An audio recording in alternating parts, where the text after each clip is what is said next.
Brie Larson was in an unfortunate position where she felt uncomfortable after an encounter with a male TSA agent at an airport. She tweeted, "I merely smiled at a TSA agent and he asked for my phone number. To live life as a woman is to live life on the defense." While some followers immediately supported Larson's tweet, others thought Larson was blowing the situation out of proportion.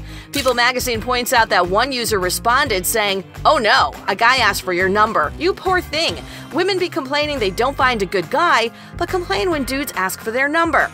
Larson was willing to engage in a conversation and tweeted, "You do realize you're blaming me for a situation I did not ask to be in? A situation that made me uncomfortable?" To which the user argued, "Didn't ask to be in that situation, but people are encouraged through life to make connections. Don't be so soft-skinned to be upset that he tried."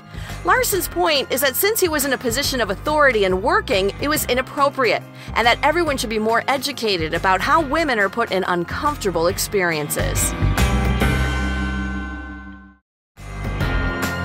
Sick of these promos? Then like us and subscribe so we won't have to make up any new ones.